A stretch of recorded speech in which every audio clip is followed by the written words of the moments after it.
Greetings from the Book Whisper. Every story is a journey into a world of love, passion, deception, and self-discovery. Close your eyes, let the sounds carry you away, and may this story touch your heart. The Porcelain Garden. Chapter 1, The First Crack.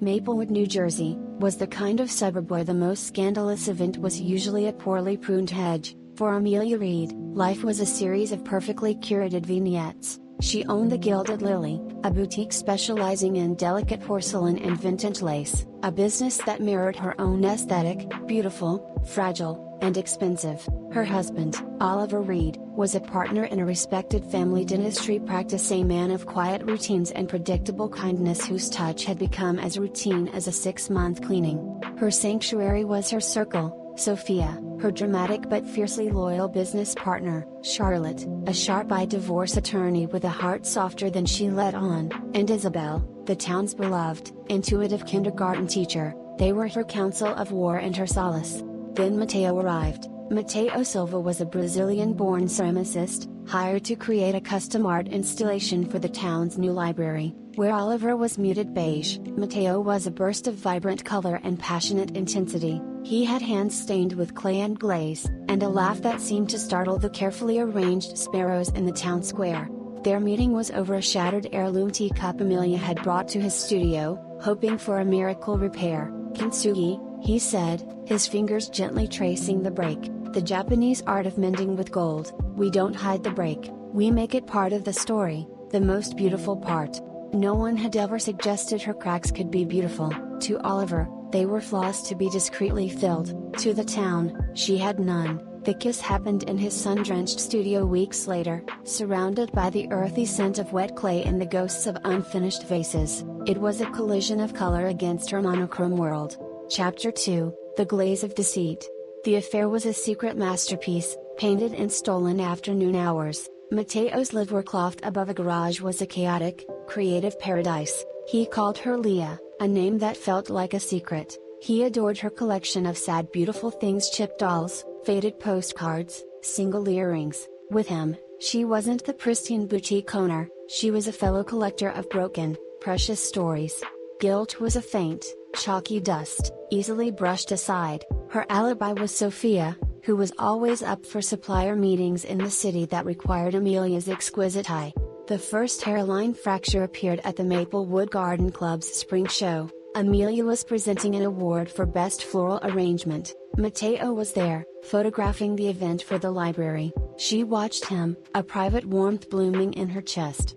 Then she saw Ava. Ava Chin was a wildly successful Instagram florist and lifestyle influencer from Hoboken, a whirlwind of trendy linen and effortless cool. She floated toward Mateo, kissing him on both cheeks, her hand lingering on his bicep. They bent over his camera, their heads touching, and his smile was the unguarded, brilliant one Amelia thought she had inspired. Later, sharing a glass of champagne with Charlotte under a blooming cherry tree, her friend nodded toward the pair. "Ava Chin, she and Mateo did that viral clay bloom collaboration a couple years ago. It was intense. I heard they almost opened a studio together in Brooklyn. Then she blew up and went commercial, or so they say. Or so they say." The phrase settled like a sliver of ice. That night, in his loft, his hands on her waist felt possessive, but his gaze seemed to drift to a half-finished sculpture that looked unsettlingly like a stylized orchid, Ava's signature flower. "You and Ava seem to have a lot to discuss," Amelia ventured, her voice light as she traced the whirl of his ear. He captured her hand, brought it to his lips. "Ancient creative history, Leah. She's networking, nothing more." His voice was smooth, but his eyes held the faintest glaze of evasion. Chapter 3, The Kiln of Suspicion. Doubt, once fired, becomes ceramic, hard and permanent. Amelia noticed Mateo's phone, once left casually on the kiln, was now always in his pocket. He took sudden clay sourcing trips upstate. Once, embracing him, she caught a new scent on his shirt, not Ava's trendy Santal, but something lush and tropical, like plumeria. Driven by a need for truth as tangible as clay, she crossed a line. Using the key he'd given her, she let herself into his loft while he was teaching a workshop. The silence was a physical presence. She found it not in a drawer, but on his sketching table, buried under studies of orchids. It was a postcard from Miami, a vibrant Art Deco scene. The message was brief, in flowing script. "I'm thinking of our weekend, the color here is everything, can't wait to blend our palettes again, forever your muse, not Ava." A new variable, Miami, blend our palettes. The language was intimate, creative, shared. A muse was not a past collaborator, it was a current inspiration. The betrayal was no longer a suspicion, it was a fired piece of evidence. She photographed the postcard. The casual, confident intimacy of it shattered her more completely than any overheard confession. Chapter 4, The Network of Cracks. Amelia's investigation became a quiet obsession. She needed to know who he was. She started with social media, a world she usually observed from a detached, curated distance. Searching Matteo's tagged photos, she found an old gallery opening. There he was, arm around a willowy woman with a cloud of dark hair and serious eyes. The tag read, Elena Rossi, Curator, Miami Design District. Elena, a curator, not just a muse, but a gatekeeper. This was more dangerous than Ava's commercial flirtation. This was about career trajectory, prestige. Meanwhile, a new crack appeared in her own life. Oliver began to act curiously. He started taking an unusual interest in the library project, asking detailed questions about the budget and the artist selection committee. He even attended a town council meeting, something he'd always found tedious. Just being a good citizen, he'd shrugged when she asked, but his eyes held a new, assessing sharpness. Then, at a charity dinner for the library, Amelia witnessed a telling exchange. Oliver was in a corner, talking intently with William, a sleek, silver-haired art dealer from Chelsea whom Oliver knew from his alumni club. William was nodding, his gaze scanning the room until it landed on Matteo. William gave Oliver a slight, almost imperceptible nod. A cold dread pooled in Amelia's stomach. This wasn't a coincidence. Oliver and William were observing Matteo, but why? Was Oliver suspicious of the affair, or was something else at play? Chapter 5, The Unfired Sculpture. Desperate for context, Amelia used her most reliable source, gossip, filtered through kindness. She invited Isabel for tea. The library project seems to have everyone buzzing, Amelia began casually. Oliver's even taken an interest. Isabel stirred her honey, her perceptive eyes soft. It's not just the art, dear, it's the money. The grant for the installation is huge, partly funded by a new arts foundation. Rumor at the PTA is that the foundation is backed by a consortium of investors, including some from less than savory industries. The council is getting pressure to make sure the chosen artist is beyond reproach, a clean image, no scandals. Amelia's mind raced. Was Matteo's clean image in jeopardy because of her, because of Elena, or was Oliver, through William, involved in ensuring a certain artist didn't get the grant? She arranged a casual lunch with Ava Chen. Ava was all polished smiles. "I'd love to collaborate," Ava said, "but my plate is full with my tableware line. I'm in talks with a fantastic ceramicist from Miami, actually. Elena Rossi is brokering the deal." Such a visionary. Another piece snapped into place. Elena was brokering deals for Ava. Was she also brokering Matteo's future, with or without him? And where did that leave Amelia? A secret in Maplewood, an obstacle to a Miami future. Chapter 6, The Gilded Mend. Amelia realized she was not just in a love triangle, but a complex network of professional ambitions and financial stakes. To protect herself, she needed to control the narrative. She began a delicate, two-front campaign. With her town, she subtly reframed Matteo. To the garden club, his work is exquisite, but is it durable? It feels transient. To Sophia, I worry his passions are pulling him in too many directions. Miami, commercial deals, it dilutes the purity. She painted a picture of an artist being seduced away from community commitment. Simultaneously, she planted seeds with Oliver. I heard David Chen is working with a Miami curator to sign artists for a mass market line. It feels so transactional, not what our library needs. She positioned herself as the guardian of Maplewood's authentic artistic integrity, subtly aligning her critique with the unnamed concerns about the grant's clean image. Oliver listened, his new sharpness focused on her. This Miami curator Elena Rossi, William mentioned her. He said she's a shark, wrapping talented artists in exclusive contracts that benefit her more than them. He looked at Amelia directly. "You seem to know a lot about Mateo's distractions." It was a test. She met his gaze, her porcelain mask flawless. "It's a small town, Oliver, and I care about this project. It's my community." Chapter 7, The Firing. The pressure reached its peak. The library committee, spooked by whispers of the artist's potential distractions and outside entanglements, postponed the final contract signing, requesting additional clarifications on his current commitments. Mateo was frantic. He came to her boutique, his vibrant energy replaced by jagged anxiety. "They're asking for lists of galleries, curators I work with. It feels like an inquisition." Elena is furious. She says it jeopardizes everything. She thinks someone here is sabotaging me.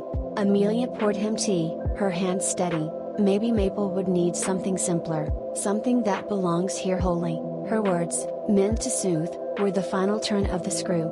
The true blow, however, came from an unexpected direction. A few days later, a local blog ran a tasteful but pointed piece, "Local art or global product? The fine line for our library." It quoted concerned citizens and alluded to artists being courted by Miami-based commercial ventures. It didn't name names, but the description fit Mateo perfectly. Amelia hadn't planted it. She looked at Oliver, reading the paper at breakfast, his expression unreadable. Had he?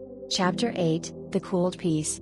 The combined forces: the committee's cold feet, the toxic blog post, the sudden distance from Ava, who, for Elena's advice, dropped the volatile artist, were too much. Mateo's grant approval was put on indefinite hold.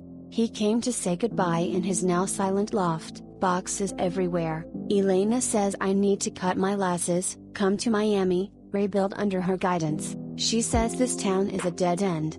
"And is that what you want?" Amelia asked, her voice hollow. "I wanted to make something beautiful here, with you." He looked at her, a shattered piece himself. "But you are part of this place, Leah. You're part of what rejected me." There was a terrible truth in his words. She had chosen her world over him, and had actively helped that world reject him. The affair hadn't been discovered and punished, it had been quietly, strategically dismantled. "I'm sorry," she whispered, the first completely honest thing she'd said to him in weeks. He left Maplewood, a closed chapter. Chapter 9, The Revealed Glaze. Life resumed its placid surface. The library selected a safe, local watercolorist for a smaller mural. Oliver stopped asking about the library.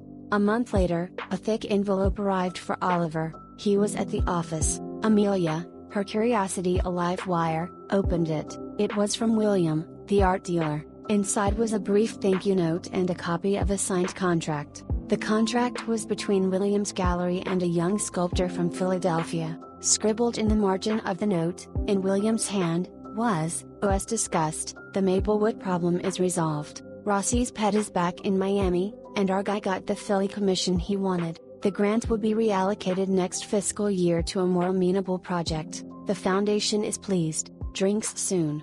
The blood drained from Amelia's face. Oliver hadn't been investigating her affair, he'd been conducting business. William represented a rival artist who wanted the Maplewood grant. Oliver, as a connected town figure, had helped undermine Mateo, using the tools at hand: gossip, suspicion, and the clean image requirement. He had used the very scandal he may have suspected to achieve a business goal for his friend. Her heartbreak, her jealousy, her subtle sabotage, they had all been useful instruments in his hands. Chapter 10, The Finished Garden. She confronted him that night, the note on the table between them like an indictment. "You used me," she said, her voice trembling not with sadness, but with fury. "You knew about Mateo, and you used it." Oliver didn't deny it. He looked at the note, then at her, his demeanor that of a dentist diagnosing a deep cavity. "I knew you were distracted, unhappy. I saw an opportunity to solve several problems at once. The town gets a suitable artist, William gets his commission, and a destabilizing element is removed." He paused. "You played your part perfectly, Amelia. Your concerns about his commitments were very persuasive." She felt like porcelain struck by a hammer, a web of fractures spreading beneath a still smooth surface. He had seen her not as a betraying wife, but as an unwitting, useful asset. "And us?" she whispered. "We are the Gilded Lily," he said, his voice calm, final. We are what this town sees, and that has value. We preserve it. There was no forgiveness, no grand reconciliation, there was a brutal, clear-eyed merger of interests. They had both, in their own ways, sacrificed a passion for the preservation of their curated life. Amelia began kintsugi in earnest. She repaired the shattered heirloom teacup Matteo had once held. The golden seams were bold, dramatic, impossible to ignore. She placed it in the center of the boutique window. It became a talking point. It's a metaphor, she'd tell customers with her polished smile. The breakage is part of its history, but the repair, that's a choice, that's the art. Oliver never commented on the cup, but sometimes, she'd catch him looking at it, then at her, with that same assessing look. They didn't have love, they had a shared, gilded fiction, a collaborative art project called their marriage. The porcelain garden was intact, every crack meticulously filled with the cold, bright gold of mutual understanding. It was beautiful, and it was utterly, perfectly fragile. And just like that, another journey on the Book Whisper comes to an end. We hope it was worth your while. If this story found a place in your thoughts, help us keep the magic alive. Subscribe and hit the bell so you never miss the next world we explore. Your like is the best signal telling us which tales to tell more of. Thank you for listening. Until the next adventure.